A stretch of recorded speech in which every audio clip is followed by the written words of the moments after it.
meus queridos alunos do terceiro ano, tudo bem? Que prazer falar com vocês novamente. Hoje nós faremos a correção no nosso livro de ciências das páginas 43, 46 e 47.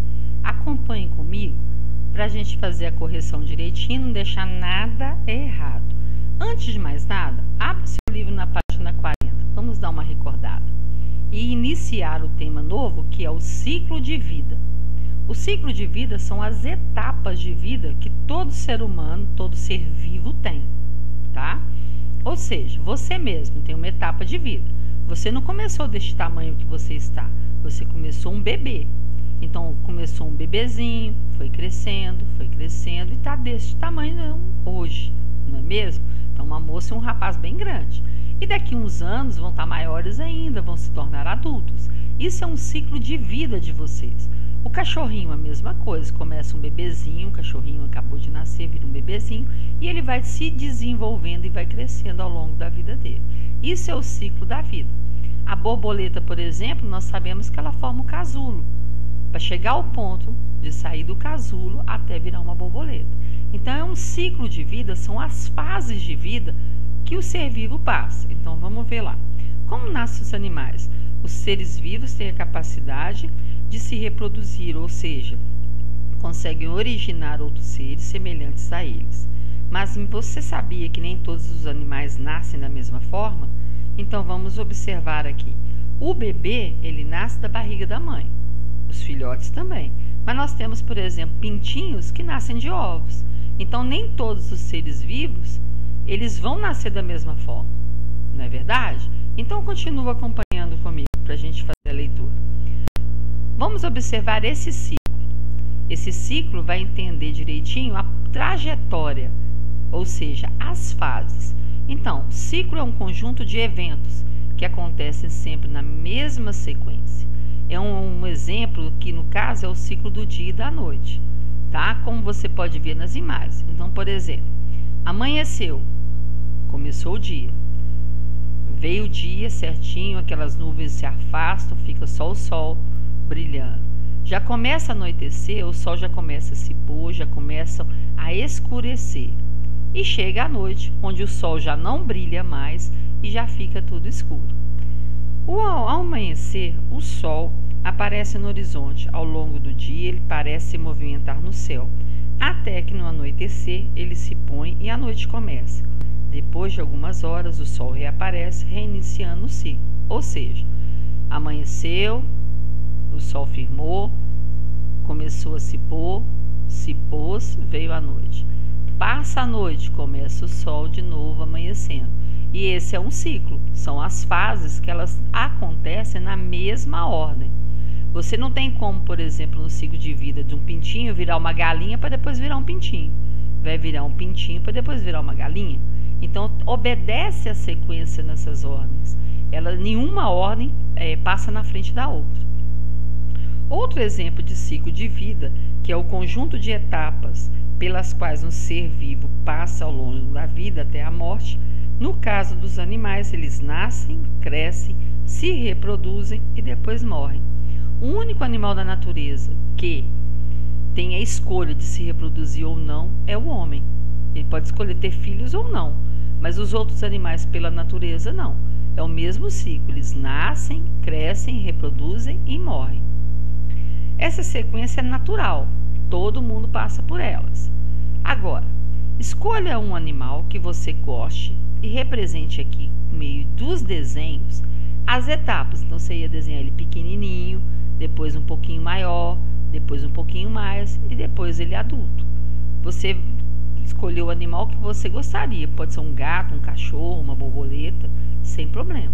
Quando a gente voltar, nós vamos poder rever, né, os desenhos que vocês fizeram, porque eu estou muito curiosa, estou doida para ver, porque eu tenho certeza que vocês dão conta de fazer os desenhos maravilhosos. Então, você ia desenhar aqui as etapas de vida do seu animalzinho, o animal que você escolheu. Não deixe de fazer o quê? O colorido, tá? Porque o animal tem vida, e a vida, né, o colorido também dá vida, não é verdade? Então, vamos observar a forma de nascer.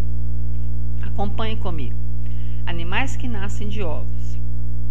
A continuidade da vida no planeta Terra aconteceu por meio da reprodução dos seres vivos. Dessa maneira, os seres mais jovens iniciam o ciclo de vida e os mais velhos o encerram. Os filhotes podem nascer de diferentes formas, nós já sabemos disso. Essa característica varia muito entre grupos de animais. Alguns nascem de ovos, como são os pintinhos, não é verdade? Por isso eles são chamados de ovíparos. Todo animal que nasce de ovo, seja pequeno, seja grande, é chamado de ovíparo. Como animais, tartarugas, caramujos, sapos e baratas. Todos eles nascem de ovos. Depois, os ovos são formados dentro do corpo da mãe, que os coloca no ambiente. O filhote se forma e se desenvolve utilizando o que há dentro desse ovo para se nutrir. Veja o exemplo da galinha. Ela faz um ninho para pôr os ovos. Geralmente se prepara um ninho. Quando ela mora em casa, o dono, da casa prepara um ninho para ela. Quando ele quer, que ela tenha cria, então ele prepara um ninho.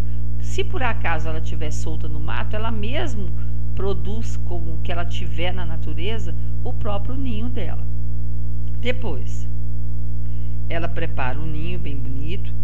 Nesse período, nós dizemos que ela está choca. Você pode falar assim, a galinha está choca. Por quê? Porque ela está procurando materiais para fazer o ninho. Ela bota os ovos no ninho e fica em cima deles para aquecer.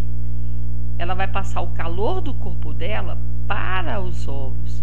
E aí, nós dizemos que está chocando, porque o calor do corpo dela vai fazer com que esses ovos se transformem em pintinhos. Depois, quando os ovos estão prontos para vir ao mundo, quando os pintinhos estão prontos para vir ao mundo, eles quebram a casca de ovos, nascem e seguem a galinha por toda parte. Geralmente, quando já está a gestação, são 21 dias. Quando já está no ponto de nascer, eles dão uma quebradinha na casca para que a galinha ou o dono do local, do galinheiro, possa perceber que ele está pedindo ajuda para nascer, porque o biquinho dele ainda é muito frágil, ele não consegue quebrar a casca toda. Então ele dá uma trincadinha nela, justamente para quê? Para avisar ou a mamãe galinha ou o dono do galinheiro que ele está precisando de ajuda para nascer. E aí o que eles fazem? A galinha vai e bica no lugar que ele fez. Com isso vai abrindo o buraco, vai quebrando a casca. Se for o dono do galinheiro, ele vai fazer a mesma coisa com todo cuidado, para que ele possa respirar lá dentro e começar a quebrar a casca para sair do ovo. Você sabia que não são só as fêmeas que fazem o ninho, chocam os ovos e cuidam dos filhotes? No caso de algumas aves, como a ema, é o macho que faz esse trabalho. Olha que legal. Nós sabemos também que os pinguins, quem choca os ovos são o macho. Os machos é que fazem esse serviço. Então, na natureza, nós temos alguns animais que trabalham de uma outra forma, mas eles fazem o quê? O ninho da mesma forma. Outro exemplo de animal que nasce de ovo é a tartaruga marinha. A fêmea vai para o mar, a fêmea ela sai do mar, logo depois que ela já está com os ovos preparados, ela procura uma areia da terra, da areia da praia bem quentinha, fura os buracos e deposita os ovos lá. Com o calor do sol batendo, ali, esquentando bastante essa areia, os ovos vão ser chocados. Quando eles estiverem prontos, eles começam a se quebrar e as tartaruguinhas vão saindo do buraco e vão nadando diretamente buscando o mar. Nas nossas praias brasileiras, nós temos um projeto chamado Projeto Tamar. Esse projeto Tamar é Tá de tartaruga, Mar de marinha. Quando está na época da desova, que ela vai deixar os ovos para serem chocados, ninguém pode frequentar, nenhum banhista pode frequentar essa praia. Os biólogos vão até essa praia, separam ela do local onde o banhista pode andar, onde o turista pode andar. E esses locais onde tem a marca dos ovos, que são buracos, ela fura o buraco e deposita. Então esse buraquinho fica aberto. Então os biólogos, eles ficam sabendo que tem ovos ali. Então esse espaço na praia ninguém pode pisar. Quando passa o período de gestação dela, que as tartaruguinhas vão para o mar, os biólogos ficam lá, né, monitorando, cuidando. Aí o que acontece? Elas já saem direto do buraquinho e já vai direto para o mar. É uma vista muito bonitinha. Os filhotinhos já vão direto para a água. E aí eles são levados. O único problema aqui é que eles não vão ter contato, né, tão cedo com a mãe. Porque a mãe, ela vem, deposita os ovos e volta para o mar. E ela não vai saber quais são as tartaruguinhas que são filhos dela ou não. Mas ela deu a contribuição de gerar, né, novas tartaruguinhas. Né? Só não vai ter o contato com a mamãe delas. Mas aí, né, com o passar do tempo, elas vão acabar convivendo, né, nas águas. Você sabia que nem todos os ovos são como os de galinha e de tartaruga? Olha só que interessante. Os ovos do caramujo, eles são pequenos e podem ter cores diferentes. Olha aqui. Interessante, né? Aqui os ovos de alguns sapos são cobertos por um tipo de gel. Olha aqui. Bem diferente também, né? E os ovos de raias e alguns tubarões, olha como eles são. Bem diferente também, não é mesmo? Então nós temos na natureza diversos tipos de animais que podem, né, dar a sua contribuição gerando outros animais para a própria natureza. Né? Nós devemos respeitar a época da reprodução dos animais e não, né, prejudicar ou causar algum problema quando está nessa gestação. Na página 46, 47, você ia fazer uma outra experiência para nós. Olha que legal, a Mariana Elias, ela fez aquela experiência que eu pedi do suco, muito bacana, parabéns para a Mariana. E, né, ela foi para o site da escola. Então, quando você fizer a experiência, pede a mamãe para poder postar, mandar para a Aline direitinho, para poder postar, mostrar que você está fazendo. E aí você vai participar também, é muito bacana. Você sabe quais são as partes que formam um ovo de galinha? Para descobrir, vamos fazer uma investigação. O que você vai precisar? De um ovo de galinha, um par de luvas descartáveis, um prato raso e uma colher. O que você vai fazer? Observe com cuidado a forma e as características da casca do ovo. A casca do ovo você vai marcar se é mole ou se é dura, do ovo que você estiver observando. Qual a cor da casca desse ovo que você está usando? Você pode usar o branco ou o marrom, até azul. Então você vai ver o ovo que você vai usar e você vai escrever a cor aqui. Calce as luvas, ou seja, põe as luvas. Com a colher, dê leves batidas na casca do ovo até fazer uma pequena rachadura. Cuidado para não quebrar o ovo todo. Quebre a casca e derrame o conteúdo do ovo no prato, sem espatifar a gema, tá? Com cuidado. Retire as luvas e na página seguinte, que você vai ver aqui, ó, você vai reproduzir aqui, você vai fazer o desenho do ovo que está no prato. Ou seja, você vai desenhar a clara, você vai desenhar a gema e você vai desenhar a calaza, que é a partezinha que fica entre a gema e a clara. Você vai observar isso no ovo. Depois, você vai desenhar, igual eu falei, a clara, o líquido branco e transparente, a gema, um material de cor amarela ou laranja, e a calaza, que é um material de pequena quantidade, esbranquiçado, preso à gema, fica em volta da gema. Você vai fazer o desenho aqui para nós, tá?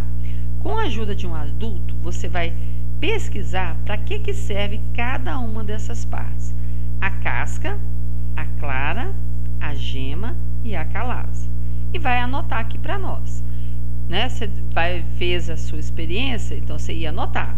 A casca, ela protege o ovo.